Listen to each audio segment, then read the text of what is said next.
Avoid doing these things at the dining table at all costs. I'm Gia, founder of Dinner Etiquette. Visit dinneretiquette.com for more. These are spectacles to avoid doing specifically at a formal dining event. At any other type of dinner, these might be passable, yet I still firmly believe that these habits should be practiced starting at home and even by yourself so that your elegance translates naturally across any situation you are in for future use. So the first things first is getting up at all. OMG, no, oh my goodness, no, don't do it. It's so bad that I abbreviated OMG. It is said to be so shameful that in France, you are not supposed to say anything when excusing yourself at all because you're not supposed to leave the table. This is particular to a formal setting, at least for courses, but should be practiced in smaller situations nonetheless. Getting into the habit of focusing on your meal and enjoying your company are top priority. If you really need to use the water closet or check if you have something in your teeth, wait until the very end or do it before the meal. At a formal dinner, visit the comfort room beforehand because it might be a lengthy affair, so it'll be multiple courses of you sitting there for a long time. Announcing you need to go to the bathroom, nobody needs to know your private business or have a picture of what it is you might be doing in there. You do not know who has a weak stomach. When I was 13, my girlfriends and I were walking in the park after we stopped for some milkshakes, and one of my friends started to touch on something medical she had gone through recently. Our other girlfriend warned her, saying to please stop talking or change the subject because she has a weak stomach and became sick instantly, like in front of us, got sick. So some people cannot handle such things, literally cannot stomach such things. So we do not want to give anyone a single chance to be put off from their dinner, and considering others at the table is number one. Testing the tolerance of others should not be up to us. Next is making any noise that is not supposed to occur when dining. I have been out on several occasions where this has happened. Thank golly, I can only count on one hand how many times this has happened. But the fact that this happened with grown adults rather than parents helping their little ones do it speaks volumes. They were at finer places too where this has happened. Do not blow your nose at the table or in the dining room.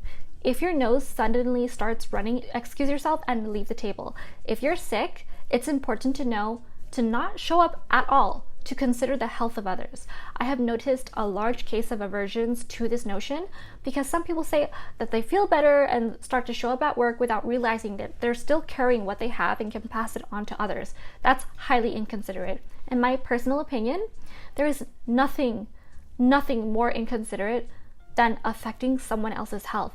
You never know if someone has an autoimmune disease that they want to keep private and it's harder for them to fight off these things. These people have to stay more careful than the average person. I'm saying this even before the panorama banana, that a lot of people were dealing with this and were doing this, and I thought this is not good. I thought it was common sense, but apparently it's not. If you are sick, stay home.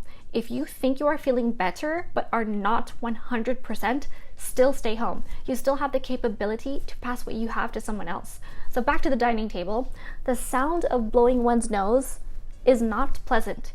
Even when someone is healthy and if there's simply dust in the air, they don't want to know, they don't want to hear that. Go in the other room and do it. Nobody wants to hear when they're dining, especially at a fine dining establishment or at a nice home.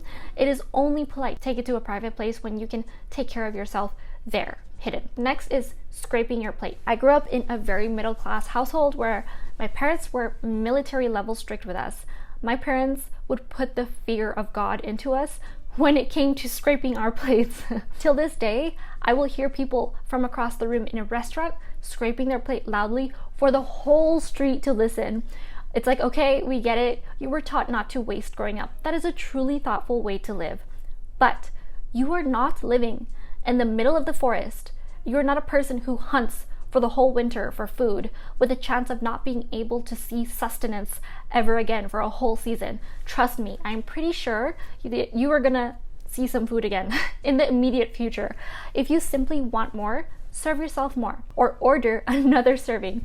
It is one thing to be almost licking your plate with your flatware, but bringing attention to yourself with the volume of a school bell going off is not good.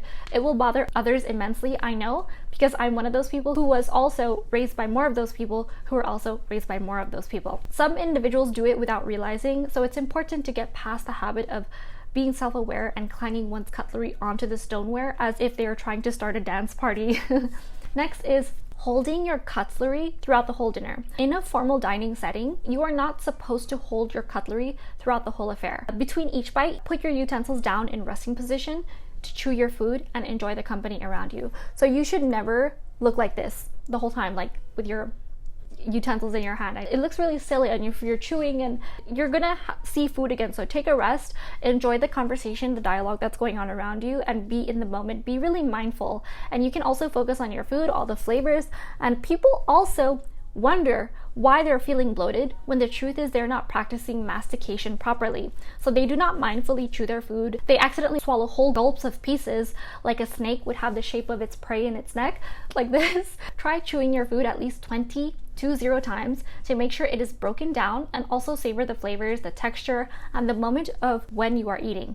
I personally am a slow eater and can never understand why people demolish their dish in all of what feels like 2 seconds. Especially at a finer occasion where the food is fantastic and it's plentiful to go around. So it is imperative to take the time, enjoy any meal, treat it as the affair it is, rather than treating it like a coffee to go on your morning rush commute. Take breaks in between each bite and listen to the conversations people are having. This is what I love about manners. They're so much a true state of mindfulness and living in the moment. Your life is richer when you have this mindset.